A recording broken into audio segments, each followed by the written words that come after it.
Namaste, Mujib. Namaste. Thanks for giving me opportunity. Thank you. I've been following your teaching for a couple of years, Oh, and a lot of things unfold.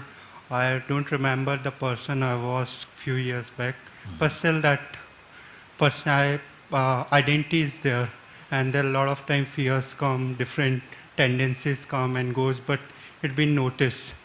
And there was an effort, means meditation and doing the things and pointing out who I am and all. So one day I've been standing on my balcony and I just felt that there no effort is required. It's just in my, I am knowing what it is. It's in this moment, everything exists in me.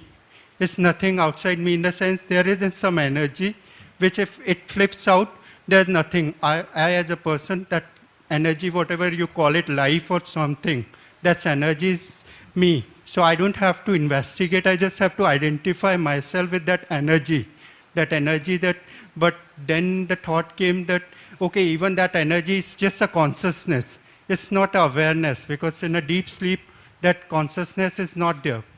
So this is my identification with consciousness. Is it because this is very instant?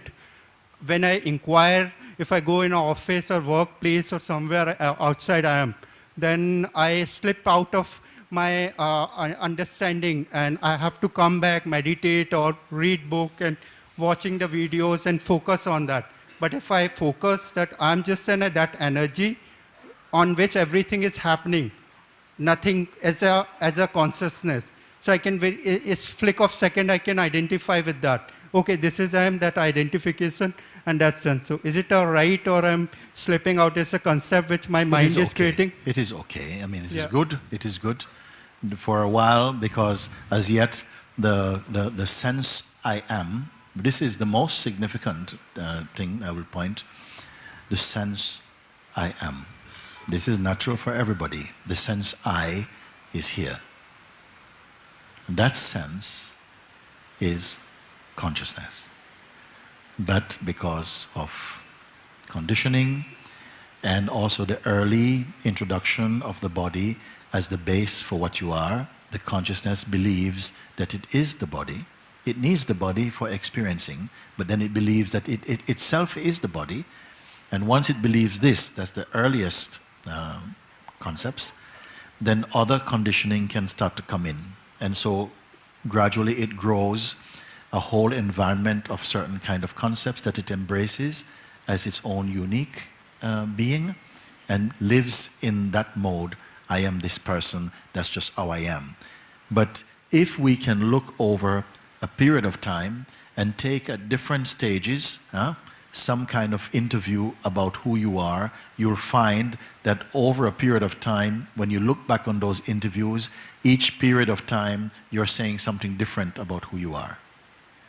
At that one time, you feel this is who I am, I can't change, this is just how I am. Another moment, you're not that at all, it's something very different again. So which of those identities is really you? Well, none of them. None of them. There is a continuity through them that is a bit more consistent, but the image, the self-image is not true like that, you see? So while we are still in that notion that we are the one who is practicing spirituality and getting closer to God or to truth or whatever way, name you want to call it, then this unsteadiness, this fluctuation of the identity and so on will happen. And so you have come to a very good point, a very concentrated point, where you now are able to look and to see that all these functions to do with the body and the mind, they are phenomenal, they come and go in and out of focus, but without myself, some central power here, they have no reality, because I am the perceiver of them. And without the perceiver of them, they don't exist. All of them fold up inside the perceiver. But is this perceiver itself, is this the ultimate? This is first thing. Then one comes to see that even this perceiver, this qualitative perceiver, itself is subtle, but it is also phenomenal, you see? Because in deep sleep, it is not there. The negotiation is not there. the diverse functioning of perception, it is not there. Still something is there because we embrace sleep. We love sleep. We buy beds and make the bedroom, put lavender pillows, all this type of stuff, in order to leave every state and to go into a no-state state. And we are very happy somehow there. Because unless you go into that state whereby every other state is liquidated, until you go there, your being will not be refreshed. Only into deep sleep, we wake up from sleep feeling, I'm ready for today. You enter into a non-cognitive state. You enter into a state where there's no duality. Not even you are there. Your personal self is not there. And something loves this state. You see? So now I come back to your question, is that the state where I sometimes bring my attention back to the consciousness and somehow this I forget and come back and then the state is that ultimate also? It is not the ultimate state. It's coming close to what I call keeping the sense I am unmixed. The unmixed presence, the sense I exist, only by itself. When that is there, then you have done as much as you can with your abilities.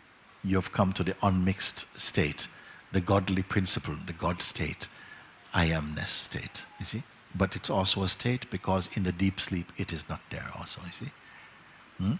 In the waking state, while the sense I am prevails and the life arising in the presence of the unmixed I am, it's beautiful in its fragrance. It's full of joy and peace and love, openness, compassion. All the good qualities are present there in the natural mind, in the undiluted I amness state, like that. You see? When you're in the position to even perceive the sense I am, therefore it becomes phenomenal to a deeper seeing, then you are automatically in the wordless, the concept-free state. And that's the unalterable, the unborn awareness. Nobody can describe that. There are no books there, there are no studies there, there's neither master nor disciple there, nothing is there. Not the nothing that the mind imagines, the totality, the perfect harmony. You have come back. You have come home.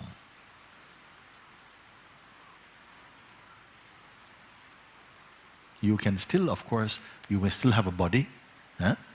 There are many, in this country also, we have heard of the avadutas. They have a body, senses are there. They can see the difference between one form and another form, they can relate and so on. But also there's a perfect state here that understands all the other states. Even the beautiful state of I amness, they know it. But they can throw it away if don't care about it even. The body they're not so concerned about because they are the totality. They are the source from which innumerable bodies are produced. They come in and out of manifestation. But very few beings aspire for that one.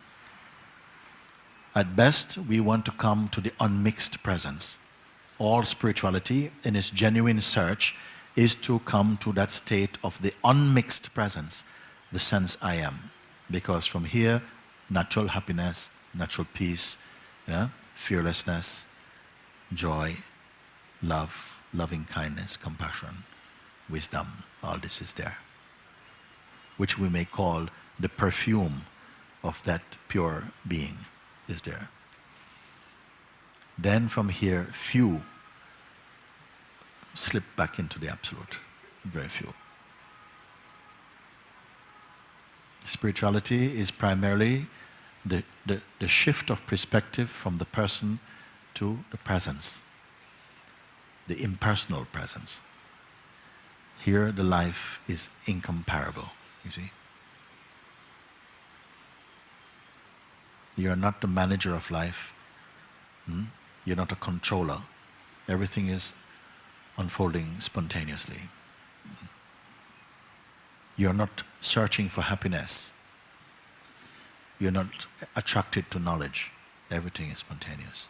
Everything is arising in you. The one who is free does not collect knowledge. Knowledge sprouts when knowledge is needed. And when knowledge is not needed, knowledge again goes back into silence. Not kept knowledge. There's nothing permanent about kept knowledge. It is as strong as the capacity of memory. When your memory fades with old age, your knowledge will also fade.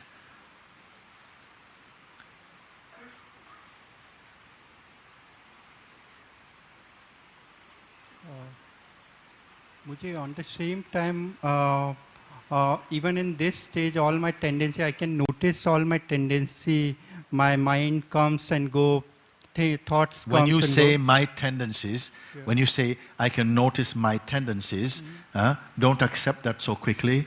Some tendencies are there. Find out whose tendencies. If you say they are mine, then there's no need to question because you have already chosen your assumption. And most of us, we're living in an assumed and unquestioned assumption that we are just the body-mind. So you say, my tendencies. And I ask you, my means who? Who is the my of the tendencies? The my itself is an illusory identity, but you have to discover that. I am speaking like this now because we are winding down, and I want to get as much in as possible, so I'm answering some things on your behalf. In satsang, of course, you know, I am not a shopkeeper. I am not selling things over the counter. I can't sell enlightenment over the counter. You will present yourself and say, I want to be a candidate for freedom. We check you out. You will sit and we will see what happens. You see, there is a certain amount of, you may say, some energy will come to you. We'll see how you use it. If you multiply inside it, or whether you waste it or not. Some people come, and also they come and they dump energy on you. Yeah, this body has taken a lot of it also. Oh, Muji, I want to give you all my bad stuff. I only get all the rubbish, you know. You take my crazy head. Yeah, okay, come take. They dump, and then somehow that gets absorbed more easily. But then they go straight away and they pick up more rubbish. You understand? But some, they come in satsang and something gets dropped, and it stays dropped. Then they are the cream. They drop something, they say, thank you. Now I can breathe more in the space of being. And something, the vigilance comes to stay with that. They watch the mind's cunningness and they discard. And in a short time, they have done it. And some people, some beings, I only see them once each year, and sometimes for a total of maybe 3-4 hours. But when I see them again, I realize how less of them there is. I say, it's not your visibility that attracts me, it's your invisibility. There's less person and more presence. More presence is there. Because somehow they value that time, they use that introspection, and they come quickly into the heart of the being. They come there. Others a bit lazy, you see? They just want something. Give me blessing. Blessing. They go out and then they go again, jump into the pool. Yeah? And then they come back, Swami, bless me. Yeah? This is not good. This is not good. You see? Somewhere in here.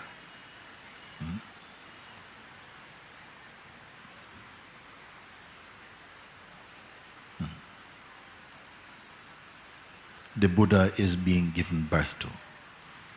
Right? Is giving birth to itself.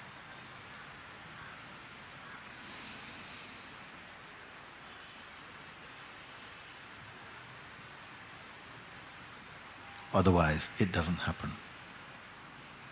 Because the consciousness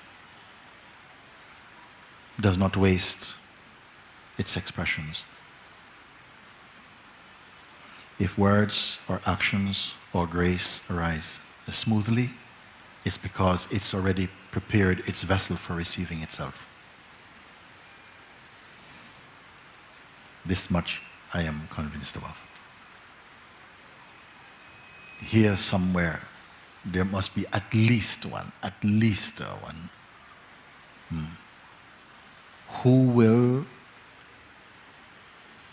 move from caterpillar to butterfly.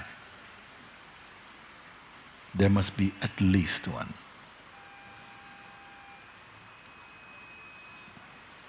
Yeah. But I say, as many as are open to this. As many as are open to that. Because your own beingness, consciously or unconsciously, is choosing freedom. Consciously or unconsciously. You brought this moment for your own self. This is my way of seeing it. I have not come here on any crusade. Only in answer to your being, somebody here. At least one.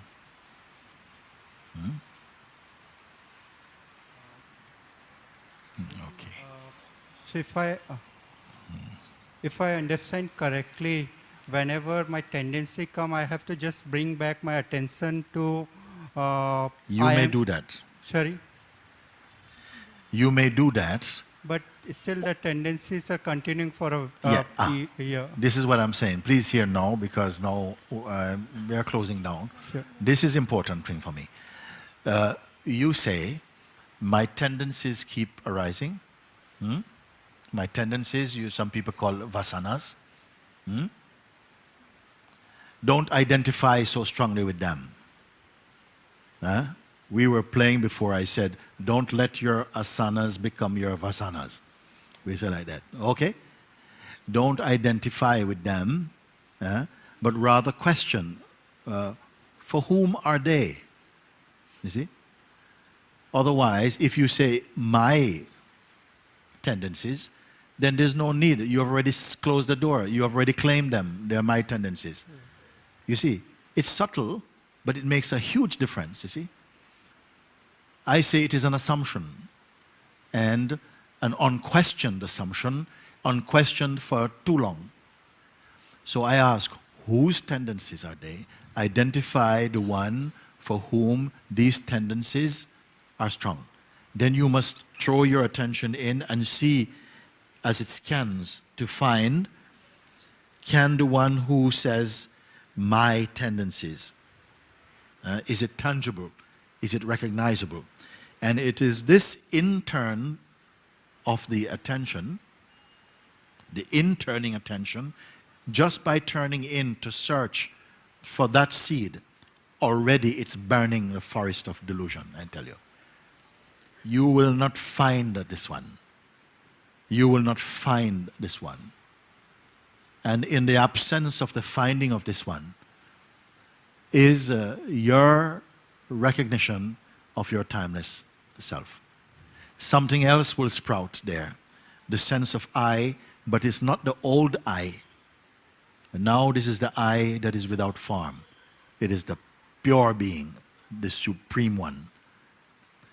First, another one is saying I, me, I. This is ego.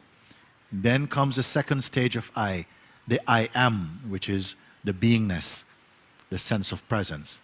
Finally comes even that one which says I. And this is the supreme one. When this one shines, the others are no more. This is your true. This is your true I. So,